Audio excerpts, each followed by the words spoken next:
vendredi à 13h, le sport prend le pouvoir sur 98 FM. Place à IDFM Sport.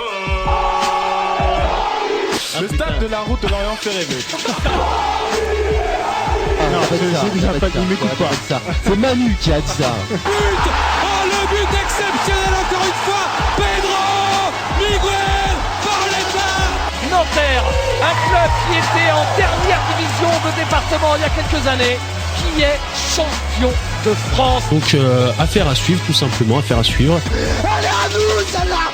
Les mecs de Paris sont balèzes. Ils sont balèzes, les mecs de Paris. Jean-Marie, je vais couper les micros.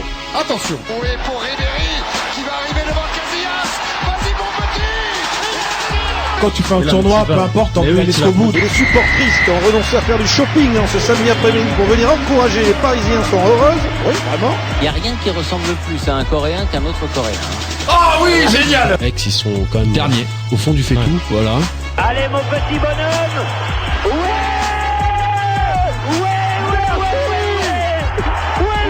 mon petit bonhomme, bravo! Et puis comme dirait l'autre, après avoir vécu une saison comme ça, on peut mourir tranquille en tout cas. Pas encore, le plus tard possible. Non, laisse-moi terminer.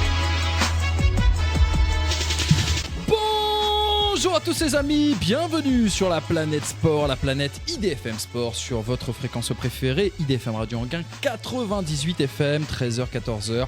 Comme chaque semaine, comme chaque vendredi, on se retrouve pour une heure de sport où on va vous briefer parce que là, il y a une actualité de fou barge qui arrive pour ce week-end et surtout on va débriefer une semaine qui a été également haute et riche en couleurs. Les amis, on va d'abord passer à la présentation de plateau parce que c'est le plus important, j'ai envie de vous dire.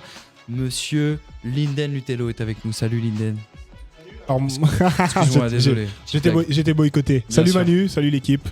Comment ça va Linden ? Ça va très bien et toi ? Ça va super, nickel. Une grosse semaine de travail, on est chaud bouillant là. Eh ouais. Linden, qu'est-ce que je voulais dire ? De quoi on va débattre aujourd'hui ? Eh ben on va débattre déjà de ce qui va arriver dimanche. Là t'aurais pu mettre le jingle de l'Olympique de Marseille. T'inquiète pas.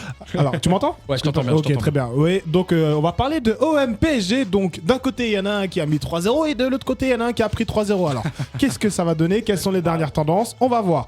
Ensuite on va faire le débrief de la Ligue des Champions sur ce qui s'est passé cette semaine, entre autres la victoire d'Arsenal, la victoire de Real et d'autres matchs qu'on a le beau match de Gaël Clichy, tout ça. Exactement. Quoi. Et puis on va passer de l'autre côté, on va parler un petit peu basket si on a un petit peu le temps pour parler de la Pro A. Et Nanterre peut-il rééditer son exploit de l'année dernière ? Tout à fait. On va regarder ça dans quelques instants. Mais Monsieur Greg Drouillat est arrivé ici dans ce studio. Monsieur Greg Drouillat a pris sa place ici pile à l'heure.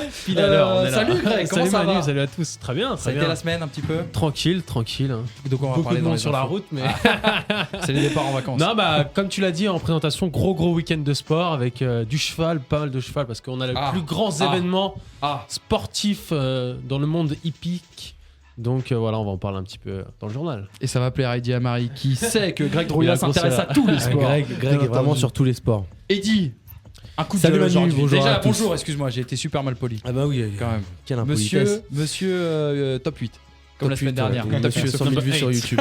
ou monsieur 100 000 vues sur YouTube. Salut Eddie. De quoi ? Coup de gueule alors tu m'as dit aujourd'hui. C'est pour ça qu'il a mis la casquette à l'envers. C'est pour ça. Casquette à l'envers, c'est vrai. C'est pour ça que je suis fâché. Quand je suis fâché, c'est casquette à l'envers et quand je suis de bonne humeur, c'est casquette à l'endroit. Non, pas vraiment un coup de gueule. Aujourd'hui, on va revenir surtout sur les larmes de Mamadou Sakho et un petit coup de cœur quand même. Un petit coup. Je vais changer de sens ma casquette. Merci Eddie, en tout cas j'attends ça avec beaucoup d'intérêt. Également, notre ami Valentin Paris est avec nous. Valentin Paris, vous savez, c'est le spécialiste en Ile-de-France. Avec sa voiture, il quadrille le secteur et Valentin nous a ramené plein de petites news. Et en plus, Valentin, on en parlera un peu plus tard. Salut Valentin. Salut Manu, salut l'équipe. Comment ça va ? Eh ben écoute, ça va super. Ça va super. Ouais. Tu te sens toujours bien dans l'équipe IDFM Sport ? Très bien. Bon, Le mec, depuis qu'il a rencontré Tony Parker, on l'a vu avec Tony Parker. C'est ça les amis, c'est ça les amis. D'ailleurs tiens Valentin, il monte rapidement Valentin, ça monte vite. Ouais c'est vrai. Bon, justement j'ai un mail à ce propos. Et je vous mets l'entrée du parc parce que je sais qu'il y a 3 supporters parisiens dans ce studio, mais je ne dirai pas qui parce que nous sommes avant tout des journalistes, bien entendu. Bien sûr. Valentin, je mets ce petit jingle là parce que voilà, j'ai reçu un mail les amis cette semaine. Cindy changer.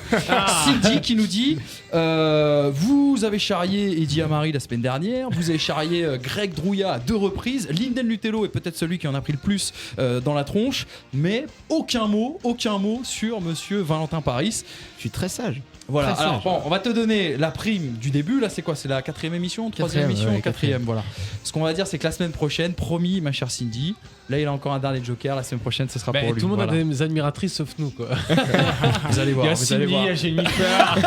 Jennifer, j'ai eu des soucis, moi, à cause de Jennifer C'est cette pas vrai. semaine. Mince. Ta copine, Manu, ta copine. Et ma mère. Non, mais en tout cas, voilà, on les a jamais vus. Hein. Je le dis, on ne connaît pas ces filles-là, mais en tout cas, elles envoient pas mal de messages. Il y a beaucoup plus de filles d'ailleurs que de garçons qui envoient des messages. Je ne sais pas, c'est à mon avis la présence de l'un d'entre vous dans ce studio. Donc, mon cher Valentin, tu auras le droit, bien sûr, la semaine prochaine à ton petit moment. Et je sais quand qu'est-ce que je vais récupérer. T'inquiète pas, j'ai déjà tout vu. Le monsieur est passé à Téléfoot hein, quand même. Hein. C'est vrai? C'est vrai. Ouais. Ouais. Il sortait de soirée, il est passé à Téléfoot. C'est vrai ça, Valentin? Ouais, c'est vrai. Ouais. Mais ça sera autre chose, t'inquiète pas. Okay. J'enquête, les amis. Parce que monsieur est passé sur France 2 aussi. À stade 2. Voilà, il a fait le zapping. Allez, tout de suite, bien sûr, le début d'IDFM Sport avec la musique du Parc des Princes. On ne s'est pas trompé de musique, tout va bien. IDFM Sport, 13h passé de quelques minutes. Et bien tout de suite, on va passer au flash de monsieur Greg Drouillat. Les infos sportives en France et dans le monde entier, c'est tout de suite avec Grégory Drouillard. Les informations en France et dans le monde, c'est tout de suite avec le journal télévisé. Non, pas le journal télévisé, le journal audiophonique, excusez-moi, d'IDFM Sport.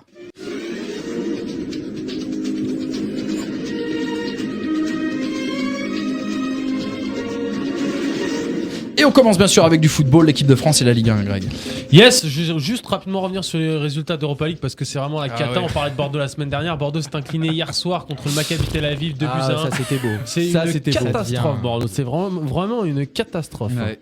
Pas bon, vivement la Ligue 2. Bon, voilà. Gilo a tiré un croix complète, tire une croix complète sur l'Europa League. Petit aparté là-dessus, en rugby, quand tu fais jouer les coiffeurs pour la Coupe d'Europe, normalement tu prends une suspension. Ouais. C'est pas le cas en foot encore. Ah, mais on va quand même rappeler juste leur groupe. Ils ont Maccabi Tel Aviv, ils ont Francfort et ils ont Apoel Nicosie. Ils ont 0 points au bout de 2 journées. Enfin bon. Voilà, et Lyon a fait match nul contre Guimarães partout. C'est pareil. C'est la avec un merde but de Moussa Mazou. L'ancien bordelais.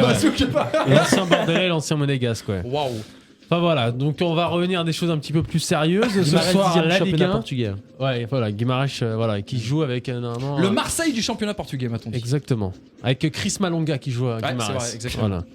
Voilà. Donc on va revenir à des choses, comme je vous le disais, un peu plus sérieuses, avec la 9e journée de Ligue 1 qui démarre ce soir avec Bastia 12e qui accueille Lorient 18e. Ouais. Les Lorientais, attention à eux, on connaît comment ça se passe, ils sont 18e.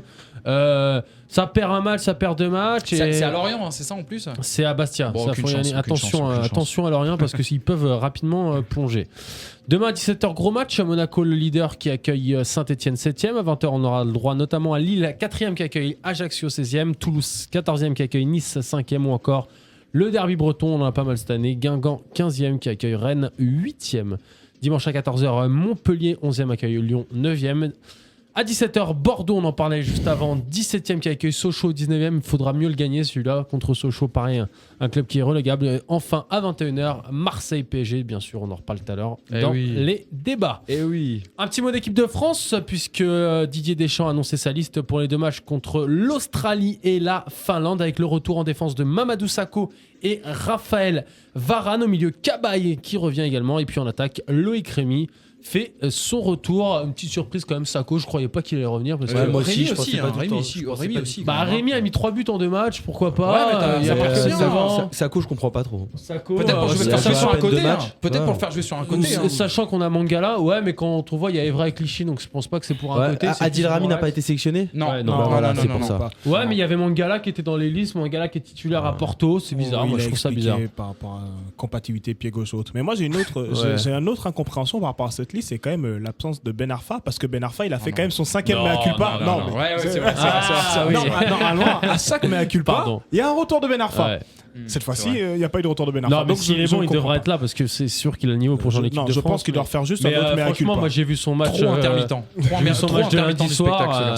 J'ai vu Je- son match contre Everton, c'était une catastrophe. Il l'a sorti à la mi-temps. Je d'ailleurs. précise pour les auditeurs, c'était pour la blague. On s'est vite fait énerver. J'ai Carole qui m'envoie un message. Petit tour d'Europe du week-end, on est parti. Allez, avec, le petit tour d'Europe, qu'est-ce on l'adore. que j'aime ce coup. Alors là, attention, mesdames, coupez tout de suite le poste, votre week-end est terminé. Ouais. Angleterre, 7ème journée, c'est un match pas mal. Manchester City, 7ème qui accueille Everton, 4ème. Ce sera samedi à 13h45. Everton qui joue très bien au foot cette saison. Franchement, faut regarder un de leurs matchs. Regardez, c'est vraiment très bien cette saison. En Espagne, 8ème journée, il y aura ni Barça ni Real parce que c'était pas terrible leur match. J'ai sélectionné Athletic Bilbao. J'ai pas fait la connerie, Athletic Bilbao, tu l'as vu. Un club anglais. Athletic Bilbao, 5ème qui accueille le FC Valence, 6ème. Ce sera dimanche à 21h. C'est pendant le Classico. Valence qui donc comme revient ça. bien en plus. Ouais, qui joue pas mal, ça joue sans trop jouer. Ils ont gagné en Coupe d'Europe Ça hier. revient pas mal. Ils ont gagné à Krasnodar, le club de 2-0, Djibril non Cissé, ouais, c'est ça. Hier en Europa League. En Italie, alors là, c'est le gros match du week-end, bien sûr, avec Marseille PSG. 7ème journée, samedi 20h45. L'Inter Milan, 4ème, qui joue très bien au foot cette année et qui accueille l'AS Roma, le leader. Ça va être beau. L'AS Roma de Rudy Garcia qui produit un football. J'ai vu leur match la semaine dernière c'était contre Bologne. Ils ont mis un 5-0, mais ça se jouait au ballon, ça jouait, mais c'était impressionnant. Franchement, à la voir dans la Roma... saison, parce que j'ai l'impression quand même que ça demande beaucoup d'énergie, notamment en termes de pressing. Ouais, mais et ils ont au que milieu ça. de terrain. J'attends de voir sur toute Ouais, la et saison puis, s'ils ils ont pourront pas de Coupe tenir d'Europe cette année, Ouais, hein. c'est vrai, Puis la Roma, c'est un club assez particulier avec une atmosphère assez particulière, Ah ouais, un ça, peu comme le Paris Saint-Germain. Ça peut craquer à n'importe quel moment. Et Totti, il est royal, franchement, et il a il rien bouge perdu, plus, ouais. mais il envoie les transversales 40 mètres. Voilà. Regardez ce match-là, samedi 20h45, c'est superbe. Ça va être un beau match. Et puis juste avant, vous pouvez enchaîner les deux. Samedi à 18h30, Allemagne, c'est aussi un gros choc. 8ème journée, le Bayern Leverkusen 3ème qui accueille le Bayern Munich 2ème. Donc là, vous faites un enchaînement, c'est nickel. Non, mais chaque week-end en Allemagne, il y a des grosses affiches. Mais l'année dernière, on disait la même chose. Mais Ouais. chaque week-end en Allemagne, il y a des grosses affiches. Et puis c'est dimanche soir. Il y a 21h, il y a bien sûr Marseille PSG. Et à 23h15, vous allez en Argentine, 10ème journée. Et vous avez River Plate, 5ème, qui accueille le Boca Junior, 4ème. Moi, ça, je peux vous l'assurer que je vais le faire. Mais c'est diffusé ou pas sur une Ma chaîne sport. Ma chaîne sport, Ma chaîne sport, Ma chaîne sport, les amis. Ah bah oui. Voilà. Commentez pas. Non, pas par Emmanuel. Pas encore. Dommage, parce que ça, c'est énorme. Ouais, et dis au pire, si Ça, t'as pas ma chaîne sport, tu le fais sur FIFA et à chaque Argentine maintenant. Non, tu prends les c'est vrai. commentaires originaux sur les sites de streaming, là, ça C'est va vrai, ça, valoir c'est le pas coup, mal. je pense. Moi, c'est ce que je vais me faire. À mon avis, ça vaut le coup. Je vais Ça me vaut faire le en coup. streaming Ça avec les vaut vraiment commentaires le coup. argentins. Voilà, c'est vrai. C'est fini pour le programme du week-end. Bien sûr. Et ben on va passer tout de suite à la 9ème journée de Top 14 et du rugby, bien sûr. ISI qui commence ce soir à 20h30 avec Biarritz, la lanterne rouge, 14ème qui accueille Perpignan, 8ème. Biarritz, c'est la merde absolue. Décomposition. Le talonneur qui a pris, je sais pas, ils l'ont suspendu jusqu'en février 2014. Le père Blanco qui a pris un mois aussi de suspension, qui est interdit de tout. Donc Biarritz, c'est la cata. Mais bon, en tout cas, il joue ce soir à 20h30 contre l'USAP. Demain à 14h55, c'est gros match. Toulon 3ème qui accueille Clermont 2ème. C'est la finale de la Coupe d'Europe de l'an passé. Exactement. Donc c'est gros match. À 18h30, on aura droit à Brive qui accueille le champion de France Castres, ou encore le Racing Métro qui accueille Grenoble. Enfin à 20h40. À chaque fois qu'il y a le Classico en foot, il y a forcément le Classico en rugby, spécialité Canal. Toulouse 5ème qui reçoit le Stade Français. Le Stade Français, bien sûr, leader de ce championnat.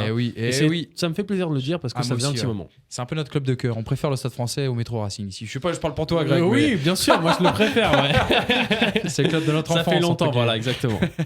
On passe au handball. Voilà. Allez, la 4ème journée, bien sûr, du championnat de première division. 4ème journée de D1 qui commence demain avec Chambéry qui accueille Ivry, ou encore Dunkerque qui reçoit Saint-Raphaël. Dimanche, derby breton. Enfin, breton, je sais pas, parce que comme la semaine dernière, Nantes, on sait pas si c'est en Bretagne. En tout cas, Cesson-Rennes accueille Nantes.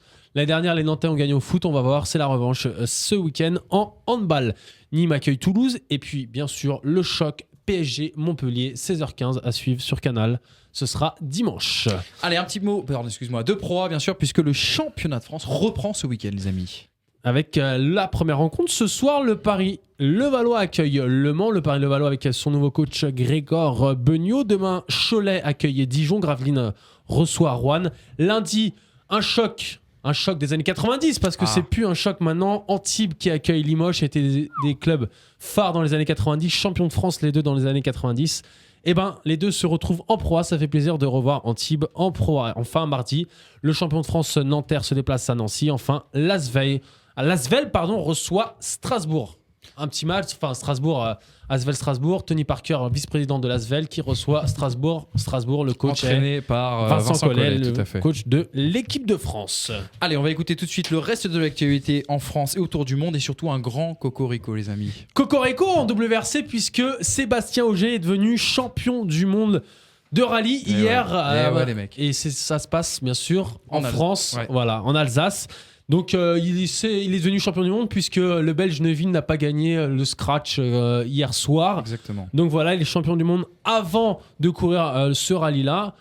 On va quand même le dire, il y a Sébastien Ogier, donc nouveau champion du monde, mais il y a également Sébastien Loeb qui est là présent pour faire ce rallye. Sa dernière course. Voilà, sa dernière course. Et il y a un match dans le match parce qu'on connaît les relations entre les deux garçons. Pour le moment, Loeb mène par 2 victoires à 1 sur le championnat. Ouais. Et je peux vous dire qu'il y a. Ogier, il est patatier. Il en avait rien à foutre hier en entretien et il disait ouais, je m'en fous du titre de champion, je veux gagner dimanche. Je veux égaliser. Voilà. Je veux égaliser. Exactement. Toujours en sport auto avec le 14e Grand Prix de F1 de la saison ce week-end en Corée du Sud. Voilà, et puis j'en parlais en introduction, hippisme avec le Qatar, et bien sûr le Qatar, maintenant le Qatar est partout. Le Qatar, prix de l'Arc de Triomphe, qui se tient ce week-end à l'hippodrome de Longchamp. Et tout simplement, c'est le plus grand rendez-vous de hippisme au monde, avec plus d'1 milliard de personnes qui vont regarder cet événement. Ça se passe donc ce week-end à l'hippodrome de Longchamp. Il faut jouer quel numéro? Voilà, je peux te dire que je sais pas. Faut le quintet dans l'ordre. En tout cas, c'est super à suivre.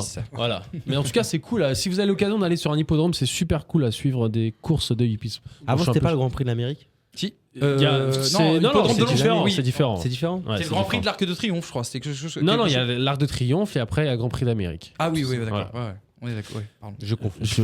Non, mais c'est parce qu'avec Eddie, on est souvent à Chantilly. Pour le prix de Diane. Chantilly, c'est le prix de Diane. C'est le prix de Diane, exactement. Et les femmes chapeautées ont le droit de rentrer gratuitement. Oh, ça turf dans cette équipe. Ça turf, les amis. Attends.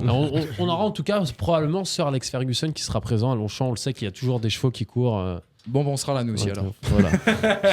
La petite suggestion ou il y a encore quelques news? Non, il y a encore des news puisqu'en tennis de table, je sais que ça fait toujours plaisir à Eddie. Début des championnats d'Europe ce week-end en Autriche. Et puis enfin en tennis, ça c'est un plaisir personnel. Hommage à un grand joueur qui a annoncé sa fin de carrière, la retraite pour David Nalbandian qui a mis un terme à sa belle aventure à 31 ans. On le rappelle, David Nalbandian, c'est une finale de Grand Chelem à Wimbledon en 2002, une victoire en Masters en 2005, une finale en Coupe Davis en 2006. Il a joué toutes les demi-finales de tous les grands chelems. C'est un mec qui était capable de mettre 6-1, 6-1 à Rafael Nadal à Madrid, 6-0, 6-4 en finale à Bercy à Nadal. Un très très grand joueur qui a mis un terme qui va mettre un terme à sa carrière puisque il va faire une exhibition contre Nadal. Ce sera en novembre. Belle fin de carrière en tout cas. Et on n'a pas le jingle Standing Ovation aujourd'hui, mais on l'aura la semaine prochaine. Un très très grand joueur. Voilà. Et puis le film. Allez, ça c'est le moment préféré, tu vois. Quand j'écoute l'émission après en replay. Je sais que ça va faire plaisir à Eddie parce que je sais qu'il l'a vu. Mais j'ai été obligé de l'annoncer. Comme il y a River Plate, Boca Juniors. Ah, je vois. Voilà, on va parler de Looking for Buenos Aires. Je sais qu'il y en a pas mal qui l'ont joué autour de cette table. Et franchement, c'est très très beau à voir. Exceptionnel. Le meilleur de la série. Ouais. C'est le meilleur pour moi aussi. Ouais. Avec une interview, tu sais, du grand coach argentin, là. C'est pas Bianchi, non? Si, bien sûr, Carlos Bianchi, il y a Trezeguet, il y a pas mal de... Assez exceptionnel ce si reportage. vous pouvez voir Looking for Buenos Aires dimanche après-midi, avant le Classico et avant River Boca. En plus, ça dure 50 minutes, donc ça passe tout seul, ça passe crème, au calme, tranquillement à la maison, tout va bien. Merci beaucoup, Greg. Une petite question. Est-ce que tu as pleuré devant ta télé il y a quelques jours quand tu as vu Chantôme déjà porter le maillot de Toulouse, le beau violet qui lui va ciment, et également quand tu as vu les larmes de Mamadou Sakho? Non, pas vraiment. Ça le mérite d'être honnête. Pas vraiment. C'est un peu forcé pour moi. On va pas faire ma chronique, Manu. J'espère qu'on va pleurer en tout cas avec Eddie Amari parce que la semaine dernière il m'a fait un truc, je te jure, c'est exceptionnel. C'est exceptionnel. Eddie Amari, l'humeur d'Eddie Amari cette semaine, c'est un coup de gueule, mais cette semaine c'est aussi un coup de grâce. Énervé, triste, euphorique, ému, place à l'humeur d'Eddie Amari.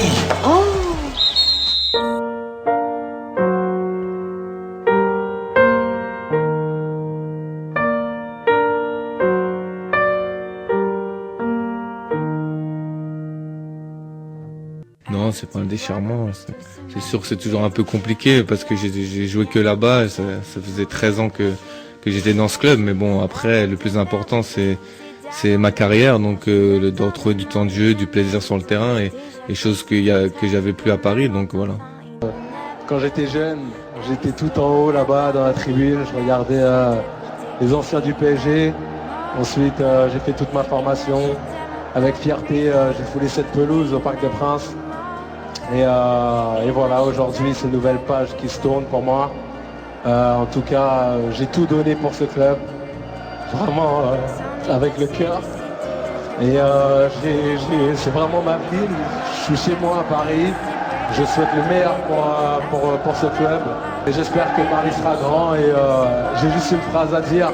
L'histoire n'est pas finie. Et Maggie say, même encore. Et moi je t'aime pas plus fort. Mais il m'aime encore. Et moi je t'aime pas plus fort. C'est moi, Mamadou Sakho, capitaine courage du Paris Saint-Germain, ému aux larmes lors de son discours de départ devant 45 000 supporters parisiens dans son Parc des Princes, comme on a pu l'entendre. Porte-drapeau du club, pur produit du centre de formation et jeune de la région parisienne qui a connu les années galères, comme les années bling-bling avec le PSG, s'est vu piquer la vedette en l'espace de quelques mois par des stars brésiliennes après avoir donné tant d'années au club parisien. Et oui, comme le monde du football peut être cruel, à l'image de ces hommes qui, dans la vie de tous les jours, quittent leur femme, passé un certain âge pour refaire leur vie avec une demoiselle plus jeune, et le PSG a subi la même crise du quadragénaire, qui a réussi sa vie et ne veut plus de cette fille de famille qu'il a connue très jeune dans son quartier et avec qui il a grandi. Les histoires d'amour finissent mal en général, comme le dit la chanson. Et tous les éléments étaient réunis pour que la rupture entre le joueur et le club ne se fasse pas sans pot cassé. Match après match, au cours de ces 2 dernières années avec l'arrivée des Qataris, Sakho s'est senti trompé, humilié et trahi, cloué sur le banc de touche dans son survêtement de remplaçant à regarder les Alex, Thiago Silva et autres Marquinhos lui piquer la vedette sous son maillot du PSG. Paraît que t'as une nouvelle go, qu'elle est plus jolie que moi, disait Wallen dans sa musique.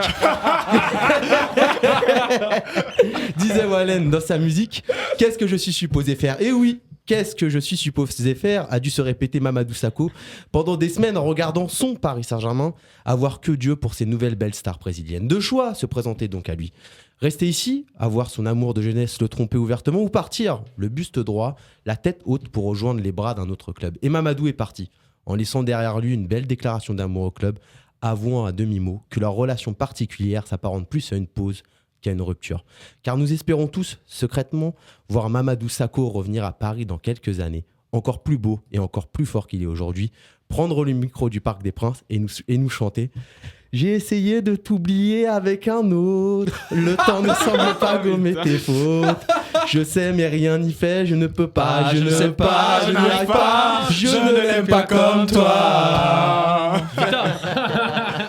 Magnifique Eddie Amari, vraiment magnifique. Et je tiens à dire, pour me faire pardonner de mon erreur de la semaine dernière, je tiens à dire à Madame Amari et à la future Madame Amari qui nous écoute peut-être ou qui est peut-être chez Eddie, vraiment c'est un garçon amoureux que nous avons en ce moment. Vraiment. Voilà, oui, il a tenté de Madame me Amari, consoler. vous pouvez être fier de votre fils. En tout cas, il nous écrit de très très belles chroniques. Une petite réaction les amis en plateau. Greg, tout à l'heure, je t'ai senti mi-figue mi-raisin. Ouais, 19 millions, bonne affaire pour le PSG. Ouais, t'as voilà, pas été par attendri, exemple. t'as pas été attendri par C'est un homme vénal. Ouais, futur agent, comme les gars. ça. Ouais, futur C'est agent. comme ça, mais j'ai été déçu par son comportement.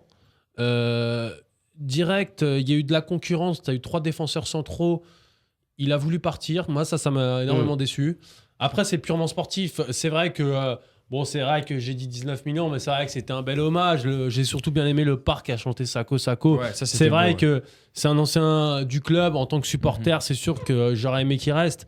Mais j'ai pas aimé du tout son attitude. Et puis surtout son choix. Pourquoi partir à Liverpool ? Pour jouer à gauche, pour jouer... Je pense que là... C'est très très risqué pour lui de partir à Liverpool. Je pense que là, c'est surtout l'offre de Liverpool que Paris n'a pas pu refuser. Je pense qu'il serait resté. Il n'y aurait pas une offre aussi grosse, il serait resté. Il y aurait une offre à 10 millions, il serait resté. Moi, je pense qu'on s'est fait avoir un petit peu par le mythe Sakho. On nous l'a présenté à 20 ans comme le nouveau Steven Gerrard, et en fin de compte, à 23 ans, il part du club. Non, il est très très fort, Sakho. Non, mais il est très fort. Le problème qu'il a, c'est qu'il n'a pas évolué. Enfin, il n'a pas évolué dans le sens où il faisait toujours ces petits problèmes, ces petites erreurs de relance. Toujours sa petite au boulette moment dans de le se match. battre, au moment de se battre, Des vraies fautes. C'était pas des petites erreurs, c'était des vraies fautes. des grosses lacunes aujourd'hui au niveau auquel il aspire, bien sûr. Mais quelque part, regarde, c'est la première difficulté qu'il a eue. C'est la première difficulté qu'il a eue qu'il n'a pas surmontée quelque part. Quand on a parlé, c'est même lui qui a lancé les hostilités en juin. Quand il a fait une déclaration dans la presse où si je suis pas titulaire l'an prochain, je pars à Monaco. Enfin voilà, on parlait dès juin. Et ça m'avait extrêmement déçu. Surtout que pareil pour Chantôme. Non mais surtout que pareil pour Chantôme. Qui avait dit qu'il serait prêt à jouer à l'Olympique de Marseille. Lui est considéré comme un grand joueur et veut se considérer comme un grand joueur. Mais si tu veux te considérer comme un grand joueur, faut pouvoir s'adapter à la concurrence. Exactement, comme le disait Greg, surtout qu'à Paris, on a un bel exemple, Blaise Matuidi. Matuidi qui n'était pas parti pour être titulaire et qui a gagné sa place sur le terrain et d'un point de vue sportif. Parce que souvent, on entend dire oui, les Qataris ne veulent pas faire jouer les Français. Non, c'est faux. Et si le joueur est bon, le joueur joue. Ils aimeraient, je pense qu'il y a plus de Français même dans l'équipe. Très clairement. Ils aimeraient bien, surtout d'un point de vue marketing. La communication aussi, etc. Pour la com, mais c'est vrai que c'est triste parce que tu te dis que Sakho, quand même, il avait tous les médias derrière lui. Il avait tous les supporters derrière lui. Même les gens qui sont pas supporters du PSG avaient de l'amour pour ce mec-là parce que justement, il incarnait ce PSG, le mec qui a grandi dans le 20e, qui est passé par le centre de formation. Et même Nasser, c'était vrai ce qu'il disait. Et même Nasser, c'était vrai ce qu'il disait. Mais en même temps, tu te dis, ce gars-là devait passer un gap qu'il n'a pas voulu passer. Et c'est ça le gros problème. En tout cas, on en reparlera un petit peu. On va surtout en parler parce qu'il sera absent pour PSG-OM. Du coup, on va pas pleurer maintenant, les amis, parce que c'est le premier débat. Mais c'est pas tout de suite PSG-OM parce qu'on va parler, si vous le voulez bien, de la Champions League. La Champions. Et c'est l'heure du premier débat. Vous écoutez IDFM Sport sur 98 FM. Ah, qu'est-ce que ça fait du bien de retrouver. Pardon, désolé, ça c'était un râle un peu bizarre. Qu'est-ce que ça fait du bien de retrouver cette petite musique. Un petit mot sur cette Ligue des Champions, deuxième journée de cette phase de poule de Ligue des Champions. On rappelle quand même les résultats. Le Paris Saint-Germain qui l'a emporté 3-0, l'Olympique de Marseille qui a été battu 3-0 par le Borussia Dortmund. Si vous le voulez bien, on va commencer par parler de l'Olympique de Marseille et j'ai envie de vous faire écouter un petit sonore. Ouais, ça va pas être très long, mais justement vous faire réagir par rapport à un sonore d'Eli Boep. Ça va pas être long non plus. Ouais, mais vous allez voir, c'est quand même assez dingue. Je vais prendre votre avis juste après ça. Il faut bien analyser ce qui s'est passé dans ce match. C'est une foule de détails, certains qu'on doit corriger dans notre apprentissage. Ensuite, il y a des situations effectivement qui doivent être améliorées. Pour autant, la première mi-temps était très intéressante, même si dans la finition, on n'est pas allé jusqu'au bout de nos actions. Alors, au bout de nos actions, une histoire de détails. Honnêtement, on n'a pas vu le même match. C'est quoi ? C'est le football français qui ne fait pas encore une fois le bon constat. Non. Honnêtement, ils ont été dominés, archi dominés. Oui, mais je pense qu'en fait, sur ce match-là, c'est pas le moment pour lui de descendre ses joueurs par rapport à ce qui va arriver dimanche et sur le fait qu'on savait déjà que Dortmund était bien supérieur. Je pense que c'est le bon discours qu'il fallait avoir et que c'était le discours similaire qu'avait André Ayou, parce que si c'est le moment de dire mon équipe était pas au niveau, elle a été catastrophique. Je pense que les joueurs ils ont été assez conscients par rapport à ce qu'ils ont vu sur le terrain et je pense que par rapport aux échéances qui arrivent et par rapport aussi au contexte que Marseille est quand même le chapeau 3 le plus difficile. Tu peux pas torpiller ton équipe quand elle affronte quand même le finaliste de la Ligue des Champions. Il y a pas on n'est pas obligé de torpiller. Moi je pense à Yaya Touré qui en a pris une sévère avec Manchester City face au Bayern Munich. Il est sorti, la première chose qu'il a dit, écoutez, on n'est pas au niveau. On n'est pas au niveau du Bayern, on a certes une belle équipe, mais on n'est pas au niveau. Mais parce que City, ça aspire à d'autres choses, Eddy, là, t'es en train de comparer deux choses différentes. City, ça fait je sais pas combien d'années qu'ils investissent, ils passent jamais les poules. Mais c'est pire encore pour City. C'est pire pour City d'avouer qu'ils sont pas au niveau par rapport aux apports financiers et aux prétentions du club. Il y a aucune honte. Et si Libo disait, écoutez, aujourd'hui on a pris une leçon par un grand d'Europe. Maintenant, ça nous apprend surtout que Vincent Labrune prend Dortmund en exemple. Oui, mais sur d'autres magnétos, parce que Manu a pris un son où il dit pas il a pris un son qui est très c'est de la faute à Manu. Si t'as écouté plusieurs interviews, en dehors de ça, André Ayou par exemple et Libo parlent de détails, mais aussi à un moment ils reconnaissent quand même les qualités de Dortmund qui sont incontestables. Mais ils les reconnaissaient déjà avant. Rod Fanny a dit ça s'est joué à rien. Si Ayou aussi a dit que ça s'est joué à pas grand chose, qu'ils n'ont pas pris une leçon. Oui, Ayou l'a dit, mais par contre je pense que par rapport au contexte qu'ils ont, ils arrivent à dimanche, ils peuvent pas détruire l'équipe parce qu'ils ont des joueurs comme Imboula, des joueurs comme Mendy. Un discours de circonstance. Si tu commences à dire on a le Vélodrome, il sera plein 47 000, tu peux pas leur dire on est nul avant. Quand tu aspires à aller au niveau, on est nul. Dire aujourd'hui, c'est vraiment on a pris une leçon. Maintenant, à nous d'apprendre d'un grand Dortmund comme Dortmund. Il est où le mal? Non, et puis je te dire, regarde simplement. Tu penses qu'un joueur comme Ayou, il sait pas, ou un joueur comme Imboula, ils ne savent pas qu'ils sont pas au niveau de Dortmund à l'heure actuelle? Tout simplement expliquer l'efficacité, on en a parlé l'année dernière avec le match PSG-Barcelone, on a dit oui, PSG aurait dû passer, machin, etc. On n'a juste pas été efficace. Mais l'efficacité aujourd'hui, c'est le haut niveau, vous le savez autant que moi, les amis. Bah, et là, ils y a n'ont pas été efficaces. C'est sûr qu'il n'y a pas eu beaucoup d'occasions. Il y a 6-0, il y a pareil, c'est pareil. Ouais, non, bien sûr, c'est ça. Il en sort quelques-unes. C'est pour ça que c'est un peu bizarre. Ils sont très très loin. Mais moi, je veux juste faire une comparaison. Vous regardez Benfica, PSG, Benfica, et Marseille, bien sûr. Et Marseille, Dortmund. Les scores sont identiques. Pour moi, Paris et Dortmund jouent dans la même catégorie et Benfica et Marseille jouent dans la même catégorie. On va passer au sujet. De certitude à Dortmund qu'à Paris, je pense. Du Paris, ouais, je suis assez d'accord avec Eddie. Mais alors on va parler tout de suite. Paris Saint-Germain, Benfica, Lisbonne, c'est bien sûr le match qui nous intéresse le plus. Après, on parlera un peu des autres rencontres parce qu'il y a eu notamment un Bayern City plutôt et assez exceptionnel. La Juve a été assez décevante et Greg nous en parlera également. Dans chaque poule, il y a un truc. Dans chaque poule, il y a plein de choses à dire en tout cas. Manchester United, etc. Le Paris Saint-Germain, une demi-heure incroyable. Une demi-heure incroyable. Ils ont tout simplement, j'ai vu le deuxième bilan en termes de passes émises sur les 10 dernières années, juste derrière le Barça, je crois. Je sais plus contre qui. Alors là, par contre, ma stat est incomplète, je suis désolé, chers auditeurs. Mais ils ont le deuxième bilan du nombre de passes réalisées en 30 minutes sur ces 30 premières minutes. Et on a vu des joueurs surtout, et c'est là-dessus que je voulais insister, messieurs, après vous parlerez, c'est que des mecs, on sent en mission. C'est ce que je vous ai dit un peu hier dans les textos qu'on a échangés chacun. Des joueurs qui sont en mission, des joueurs qui savent élever leur niveau de jeu pour cette Ligue des Champions, des joueurs qui sont, on a l'impression, concernés uniquement par cette compétition. Je suis d'accord. Franchement, on a vu un Paris Saint-Germain. Moi qui regarde pas trop le Paris Saint-Germain tout le temps, enfin, à part cette année. C'est dommage. C'est dommage. Non, mais je regarde cette année. J'ai regardé tous les matchs, à vrai dire. Pour te dire, à part Valenciennes, vraiment, on a vu un Paris Saint-Germain qui vraiment est monté d'un cran. Et on a pu aussi voir que c'était cohérent par rapport au discours de Laurent Blanc. C'est-à-dire que on va pas. Je sais qu'Eddie est contre Laurent Blanc là-dessus, mais je pense qu'il a su sur ce match-là greffer sa petite patte qu'on n'a pas vu en fait au niveau de Carlo Ancelotti, dans le sens où on a vu une équipe habituelle qu'on a en championnat qui a du mal au niveau du jeu, qui avait déjà du mal à l'époque d'Ancelotti, mais sauf qui est arrivé à un niveau Ligue des Champions à relater ce que Laurent Blanc raconte au niveau de l'idéal de jeu, qu'il veut donner au PSG. Et c'était très impressionnant. Moi, je pense tout simplement, lors de cette première demi-heure, on a vu même, on peut dire, lors de cette première mi-temps, on a vu la plus belle première mi-temps du PSG sous l'ère Qatari. Après, il y a eu des éclats quand même sous Ancelotti. Je me souviens de la première mi-temps face à Valence, qui était très très belle aussi. La double confrontation du PSG face à Barcelone, c'était très haut niveau également. J'attends de voir encore. J'ai vu un très beau Paris Saint-Germain. J'ai vu des valeurs entre guillemets. J'ai vu une détermination, une implication, comme tu le soulignais, Manu, que je n'avais pas vu depuis longtemps. Des automatismes, un fond de jeu. C'est vrai que ça jouait très bien, c'était très beau. Maintenant, je devrais en avoir sur la durée. Parce que Cavani côté droit, qui se retrouve encore attaqué dans les 20 mètres parisiens. Et je pense que tu pourras pas faire ça. Je pense que c'est le gros bémol aujourd'hui, c'est que tu pourras pas faire jouer Cavani éternellement sur le côté droit.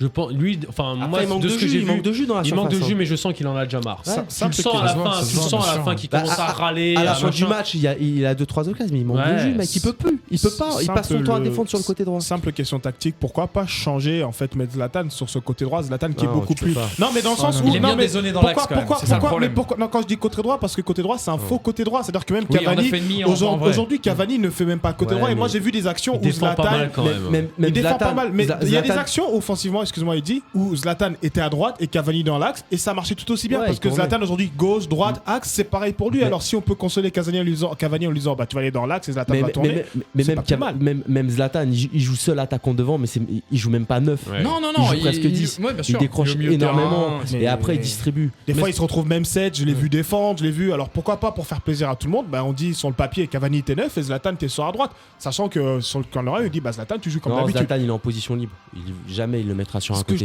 Même ça serait gâchis de le mettre sur une aile.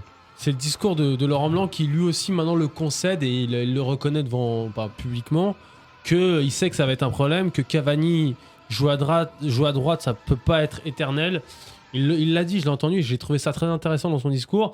Après, ce qui prime pour lui pour le moment, c'est son milieu à 3. Voilà. Ouais, tout à fait. Et je pense qu'il faut en parler parce qu'il y a un homme, tu me l'as envoyé tout de suite, et après j'ai revu le match, Verratti, je trouve qu'il commence à être. Alors justement, on parlait de Laurent Blanc, on parle de Verratti, et ben on va écouter Laurent Blanc qui parle de Verratti. Verratti, j'en pouvais. Vraiment, c'était. Balle au pied exceptionnel. Il est dans un secteur de jeu où tous les joueurs à son poste sont dotés d'un physique beaucoup plus impressionnant que lui. Mais c'est vrai que si on arrive à bien le coupler, je pense que la paire Thiago Motta et Verratti est très très très complémentaire. ça donne des matchs comme ce soir, quoi. Des factures individuelles exceptionnelles. Il va falloir faire un choix au milieu, les amis. Milieu à 3, ça veut dire que lorsque Cavani va passer dans l'axe, il y en a forcément un des 3 qui va sauter. J'ai entendu Thiago Motta, j'ai entendu l'éloge en tout cas pour Verratti. Mais ils peuvent pas jouer tous les deux parce qu'ils sont tous les deux gauchers, je crois. Il y a une histoire comme ça. Malgré les 64 millions qu'ils ont mis sur Cavani, quand on voit ce que le Paris Saint-Germain a produit avant-hier, il faut privilégier l'équipe. Donc le milieu à 3 est plus important qu'un joueur qui sera. Ce qu'on va finalement arriver sur le cas de Sakho ou bien de ce qu'on a souvent parlé dans les grands clubs, il y a des remplaçants, des grands neufs qui sont derrière. Même si Cavani n'était pas porté au départ à être remplaçant, à un moment, il faut se dire que ce qui marche le mieux, c'est quoi ? C'est le milieu à 3. Et franchement, le PSG était incontestable sur ce milieu à 3. Je vois pas lequel pourrait sortir. Mais ils ont beaucoup craché sur le milieu à 3. Comment ? Il y avait beaucoup de monde qui crachait sur le milieu à 3 et aujourd'hui, je trouve qu'il a été monstrueux. Il a été très fort, mais après, le PSG a rencontré une équipe de Benfica vraiment très très mal en point. Ça, je suis pas assez d'accord. C'est quelque chose qu'il faut quand même. T'es dur. Bien sûr, il faut relater. C'est comme l'année dernière quand on avait collé 4 à Dynamo Kiev. Voilà, c'est ça. Je dis pas que c'est l'équipe de l'année, mais je trouve qu'il y a une équipe qui s'est battue et qui a mis de l'impact dans ce match. Qui a mis beaucoup d'impact dans ce match. Et Zlatan le disait en fin de match. Il disait c'est pas une mauvaise équipe de Benfica qu'on a affronté aujourd'hui. Mais je pense qu'ils font la même première demi-heure contre Marseille. Marseille en prend 3 aussi. Ah oui, même peut-être plus. Voilà, pour dire, c'est pas comme s'ils avaient fait un 3-0 en 90 minutes, c'est-à-dire un but à la 10e, un but à la 60e, un but à la 90e. Ils l'auront mis en 30 minutes. C'est-à-dire qu'ils ont évalué le niveau de l'équipe et l'équipe a pris pour son grade. C'est-à-dire qu'à un moment, c'était le gros PSG parce que justement, quand on voit que l'équipe elle est au niveau, elle a haut niveau, c'est quand tu vois dans la demi-heure 3-0. C'est-à-dire que l'équipe en face a pris pour son grade. T'es pas bon, tu prends ton 3-0 en une demi-heure. Et puis tu commences à avoir un 11 type. Là, le 11 type, on l'a. Malheureusement pour Jalais, malheureusement pour Pastore, malheureusement pour Lucas. Est-ce qu'on peut se faire du souci, messieurs, pour Matuidi si jamais ce milieu à 3 venait à sauter ? Non, parce que Matuidi, je pense que c'est le boss de. Donc ça serait soit Thiago Motta. Je pense que milieu à 3 il ne nous touchera pas et je pense que c'est un mec comme l'avait dit qui peut sauter. Et voilà, de toute façon, on sait très bien, Thiago Motta est très très fragile. Après, c'est ça. Je pense qu'il compte un peu sur ça aussi. Ouais, il doit penser sur ça aussi. Ouais, mais quand on regarde, c'est Rabiot qui rentre à chaque fois. Moi, je pense que ce milieu à 3. Parce qu'il disait que Pastore n'était pas disponible. Ouais, il aurait fait à un moment rentrer Pastore. Il aurait changé son système. Il aurait changé son système. Ça lui donnerait un Pastore en 10 par exemple, admettons, ou un Lucas en 10 et t'aurais 2 attaquants et le milieu à 3 derrière. Non, il va mettre, comme il a fait face à Nantes, il va mettre Pastore dans le milieu à 3. D'accord. Il va lui demander de défendre. Pastore sera plus titulaire, c'est terminé. Pastore n'est pas mal dans son schéma. Pastore n'est pas mal dans Non, il a baissé sur la dernière mise à jour. Il est tombé à 72, les gars. Non, je te jure que c'est vrai, il est tombé à 72. J'ai vu ça avant de venir. Mais ça peut être un transfert hivernal, Pastore. Ouais, c'est possible. Peut-être un prêt, ouais. Chelsea à un moment était intéressé, enfin dès le début même lors du transfert au PSG. Je pense qu'il va pas rester au PSG jusqu'à la fin de la saison si ça reste comme ça. Moi, ça serait du gâchis. Messieurs, coup de sifflet de Neymar. Non, Pierre-Luigi Collina, voyons. C'est vraiment mauvais. T'es vraiment mauvais, Linden. Carton jaune pour toi, mon ami. Merci pour ce premier débat. On va revenir avec le PSG tout à l'heure. C'est une spéciale PSG. Puisque Eddy en a parlé, on en a parlé de la Ligue des Champions ici même. C'est vrai qu'on n'a pas débriefé les autres matchs. On le fera la prochaine fois parce que le temps, je vous avouerai, passe très, très, très vite et qu'on a un beau programme et qu'on va quand même l'antenne, on garde l'antenne. C'est vrai, t'as raison. Allez, contrat CDI pour tout le monde, 2000 les gars. C'est bon, c'est fait. Easy. Ouais, c'est ça. Voilà, c'est bon, comme ça on a fait la boucle. On a bouclé la boucle. C'est bon, ça c'est fait, check. Il y a un checklist, ça c'est fait. J'ai placé c'est la vie. Ça sème 500 €, Booba. Allez, tout de suite, bien sûr, le journal d'Île-de-France avec monsieur Valentin Paris. Et attention. Les informations sportives dans votre région, c'est tout de suite sur IDFM Sport 98 FM. Oh!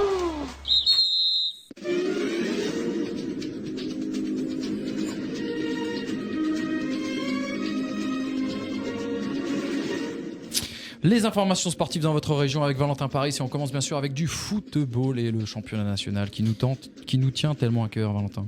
Oui, on va commencer le journal par le Red Star. Défait 2-1 la semaine dernière sur la pelouse de Carquefou. Les Odoniens pointent en position du premier relégable.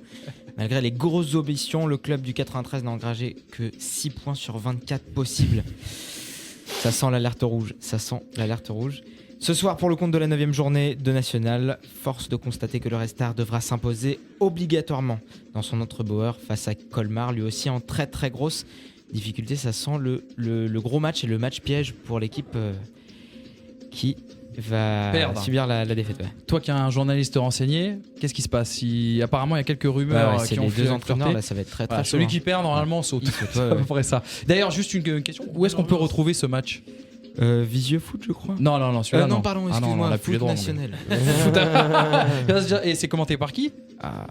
Un jeune homme. Un jeune homme qui s'appelle Valentin Paris. On retrouvera bien sûr les meilleurs moments la semaine prochaine. En plus de l'interview téléfoot. En plus de l'interview téléfoot. Donc là, on est en train de me dire, Valentin ne sait pas où il bosse. Non, bah non, écoute, c'est ça. Non, d'accord, sur la fiche de paye généralement. En regardant en haut à gauche, ah tiens.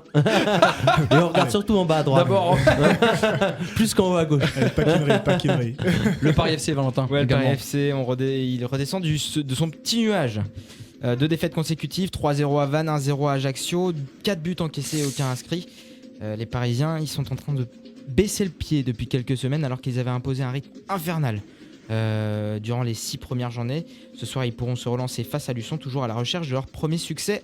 À l'extérieur, à noter qu'au 5e tour de Coupe de France, le Red Star affronte Ivry, équipe de CFA, et le Paris FC se déplacera aux Ulysses, équipe de DH. Ils vont se faire casser la gueule.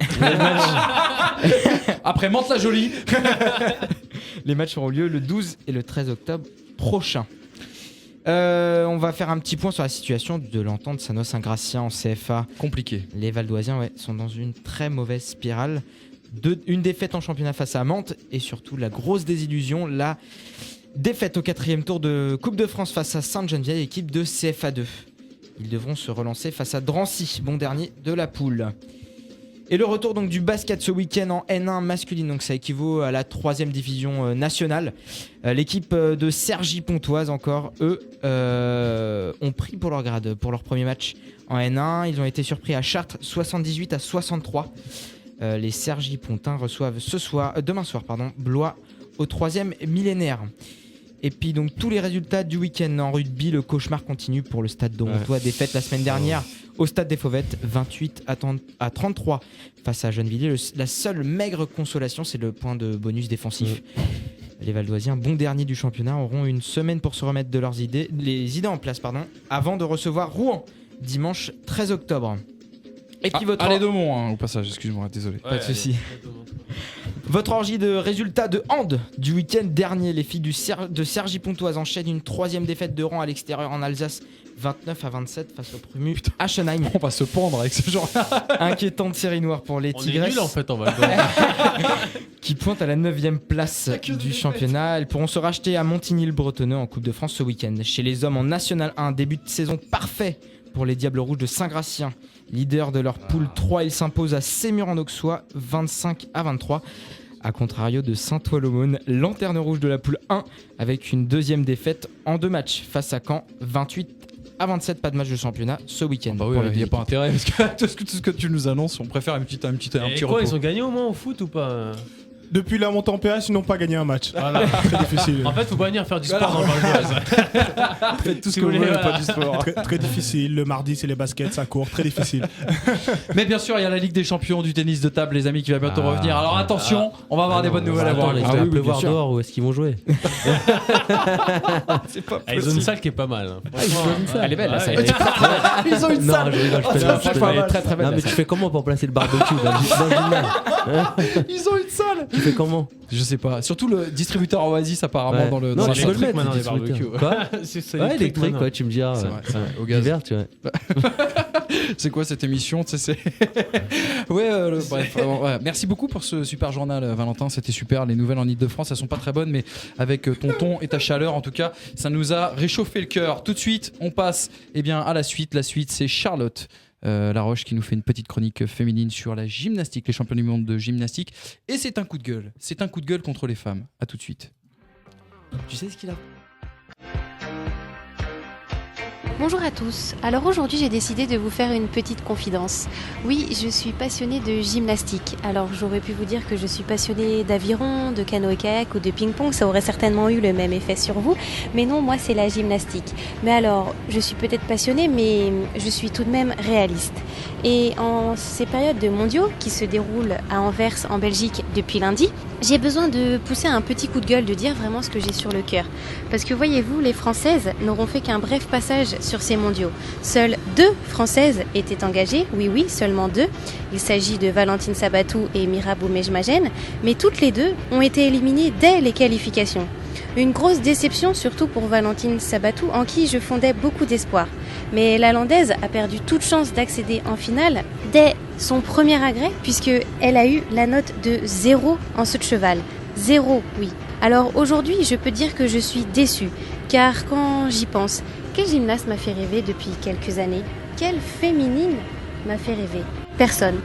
La dernière, c'est Émilie Le Pennec avec sa médaille d'or aux barres asymétriques aux Jeux Olympiques d'Athènes en 2004. Alors, je peux le dire haut et fort, merci, messieurs, d'être là pour relever le niveau, car oui, vous, messieurs, vous êtes les seuls depuis quelque temps à permettre à la France de briller sur le plan international. Alors j'interpelle la fédération parce qu'il y a un moment où il va falloir faire les bons choix pour avancer et arrêter de reculer et encore reculer.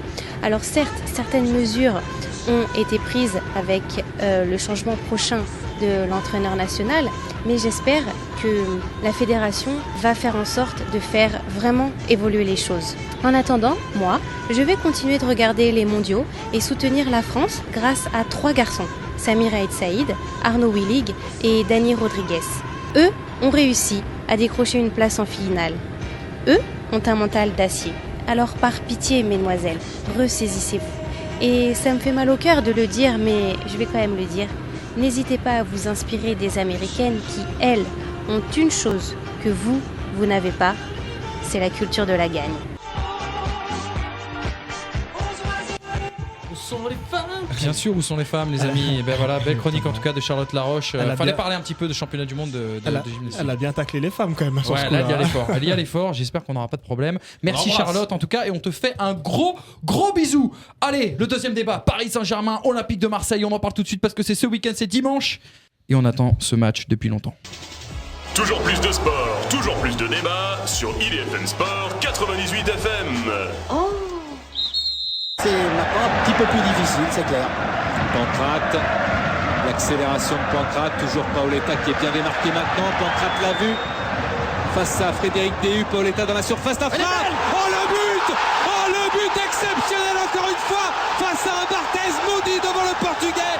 Pedro Miguel Paoletta qui ouvre son pied et qui trompe Fabien Barthez.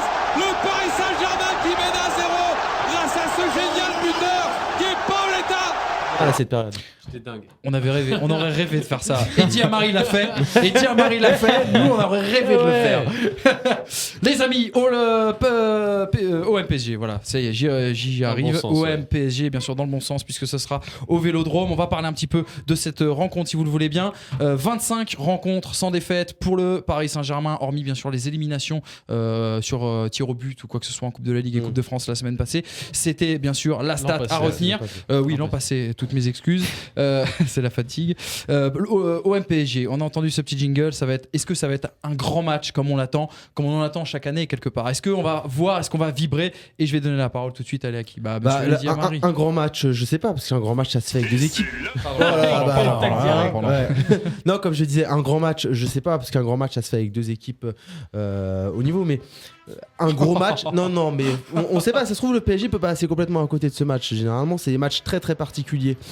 Mais en tout cas, un gros match, oui, parce que le Paris Saint-Germain maintenant est attendu avec la démonstration qu'ils ont fait mercredi en Ligue des Champions. Et puis Marseille qui est obligé de répondre à tous leurs détracteurs suite à la débandade de mardi à Dortmund. Et puis surtout, si Marseille veut prendre des points face à Paris en aller-retour, ça se fait au Vélodrome, ça se fera pas au Parc. Et surtout devant leur public.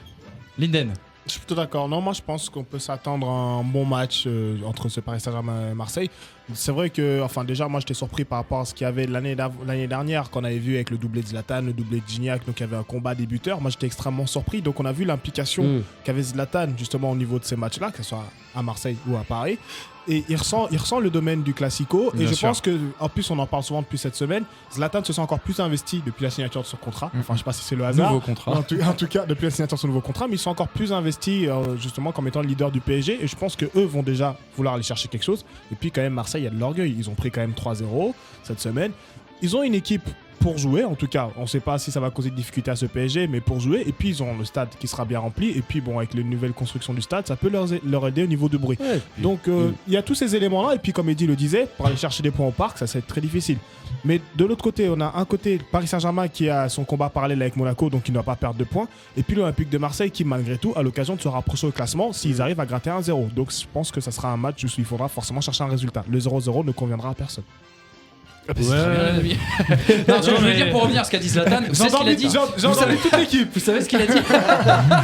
Vous savez ce que Zlatan il a dit quand même dans le Parisien il y a 2 jours. Il a dit on a montré ce dont on était capable. Maintenant passons à l'OM. Genre du style prochain plat arrivé sur. Mais la après je trouve Linden mauvaise langue sur Zlatan parce que depuis le début de saison il est très impliqué quand même. Bien sûr.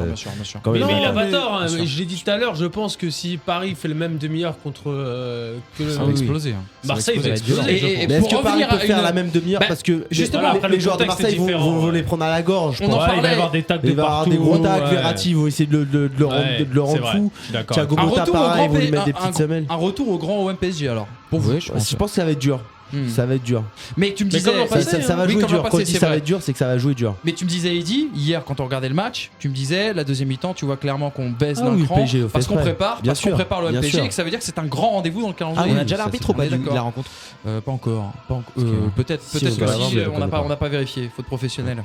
Carton jaune pour toi.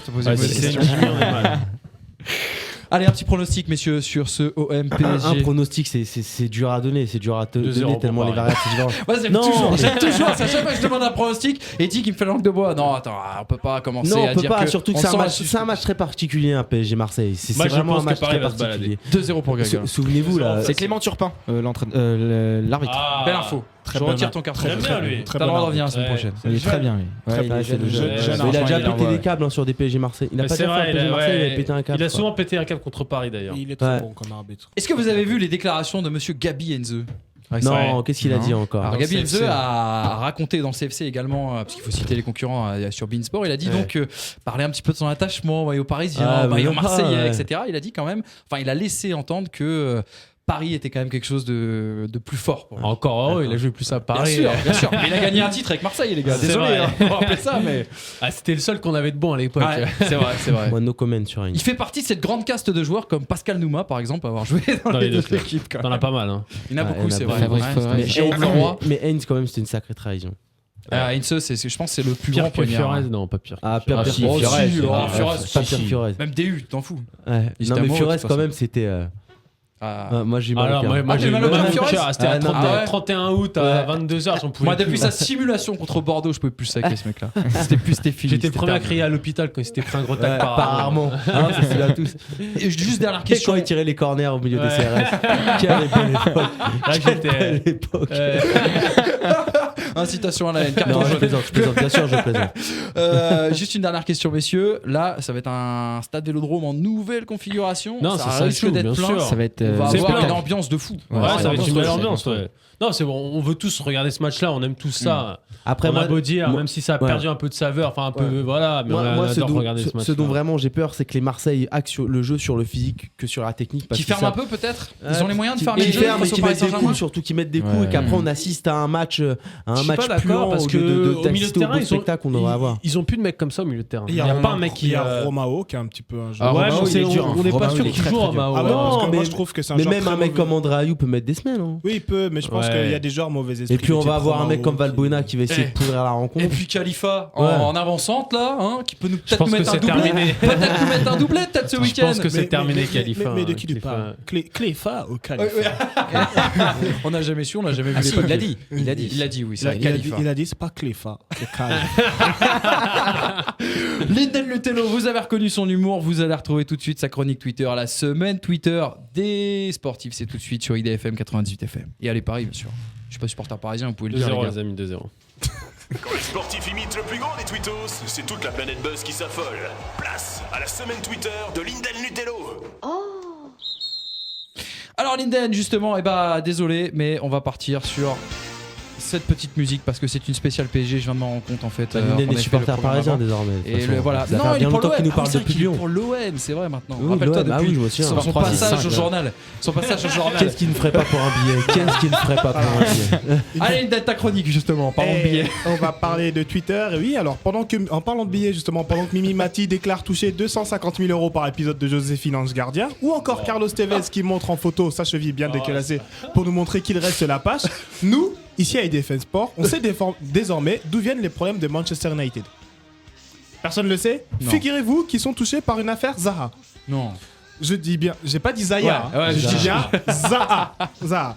Recruté pour la coquette somme de 17 millions par Ferguson, Zaha a l'air de fouler bien d'autres pelouses que celle d'Old Trafford. Je m'explique. Le tweet de The Always Fine qui nous indique: les rumeurs disent que Zaha a été abandonné par le coach car il a été surpris au lit avec la fille de Moïse.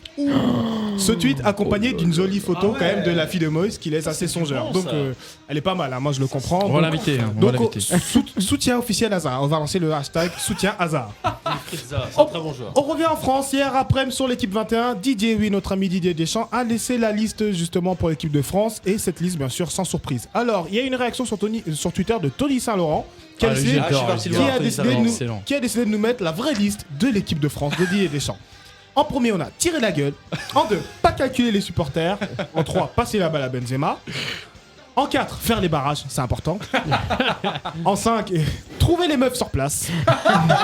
En 6, pas écouter les consignes du coach. Et en 7, une classique, embrouiller Gourcuff. C'est pas mal. Ça donne des indications. Et j'ai encore du temps, Manu, dis-moi. Ouais, bien sûr, t'as du temps. Alors, on a assisté hier soir à OL Victor Guimaraes. Bon, ça me fait mal d'en parler, match super romantique. Et on a eu Raymond Domenech, super fan de l'OL, qui nous a indiqué comme tweet: entre l'OL et Matt Pokora dans Robin des Bois, j'ai choisi. Et décidément, il nous a mis une petite photo de Matt Pokora au théâtre. Donc Domenech qui a fait son choix, il n'a pas regardé Lyon, il n'y a pas de regret. Et puis le hashtag buzz de la semaine, il est politique. Alors, je sais pas, vous avez sûrement vu le Marine Le Pen n'est pas d'extrême droite et moi. Alors, il a été repris par nos amis footeux qui met Marine Le Pen n'est pas d'extrême droite et moi je trouve que Benzema marque beaucoup trop de buts avec l'équipe de France. Ou encore, Marine Le Pen n'est pas d'extrême droite et moi j'ai fait un but de Benzema avec l'équipe de France en 2013. Voilà le détournement. Voilà, ce sera tout pour la semaine Twitter. Merci beaucoup, monsieur Lindel Lutello. On va se quitter avec... Voilà, un Big Mac pour Gignac. C'était un des chants, bien sûr, les Et plus juste connus une du Parc info de des dernière Princes. minute comme ça. Francis Gillot pourrait quitter ses fonctions s'il n'y a pas de... Ouais. Oh, alors ça, J'ai c'est une reçu bombe. un petit message Ça, là. c'est une bombe. Ouais, et Lilian Lasland a été contacté pour prendre s'il la n'a pas fonction. de- S'il gagne pas dimanche. Ouais. Oh là là, alors là, Il joue c'est dimanche, Bordeaux. Ils reçoivent ce show. Alors Lilian Lasland, des amis, pour avoir parlé à un de ses anciens coéquipiers, Lilian Alice à l'époque de Bastia, c'est le genre de mec qui est prêt à faire 250 bornes avant un match C'est pour, pas- aller voilà. en discothèque. Ça va être sympa. Avec En tout Planus, cas- avec Planus dans le groupe, ça va être pas mal. Voilà, mes amis d'ITélé, selon. Voilà. Lilian Lasland a été contacté pour. En exclu, on vous annonce l'année prochaine sur Eurosport Auxerre Bordeaux. À mon avis, ouais, alors, peut-être qu'un jour on commentera Bordeaux, tu vois, c'est bien. Faut qu'ils descendent, les mecs. Faut qu'ils descendent, c'est parfait. Allez, Voilà. bien sûr, merci à tous de nous avoir suivis dans On fait cette trop de bien Bordeaux dans belle cette émission. IDFM. Voilà, on va arrêter définitivement avec Bordeaux. Peut-être qu'on ira en boîte avec eux, comme ça nous donnera envie de poursuivre. Et on va se quitter avec l'hymne du PSG, si vous le voulez bien, même si je sais que vous le Allez, détestez. Paris. Allez, Paris pour ce dimanche. Voilà, mettez votre plus beau maillot. En tout cas, nous on va le regarder tous ensemble. On se retrouve la semaine prochaine pour débriefer tout ça et puis parler de foot, de sport. Et on vous remercie en tout cas d'être toujours aussi Bonne journée nombreux. à tous. Salut à tous. Salut. Bonne journée à tous. À bientôt.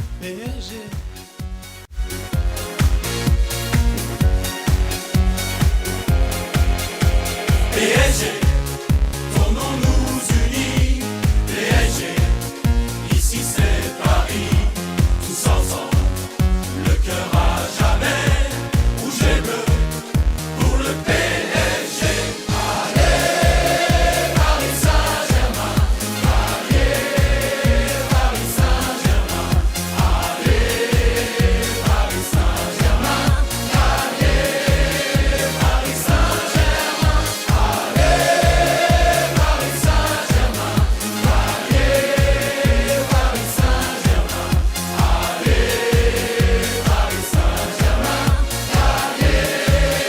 Paris Saint-Germain. PSG, le parquet mythique. PSG, Paris est magie. Tous ensemble, unis pour gagner. Rouge et bleu, pour le PSG. Allez, Paris Saint-Germain. Allez, Paris Saint-Germain. IDFM Sport est une émission du groupe Initiative. Retrouvez-nous sur Twitter, Facebook et initiative.com. Oh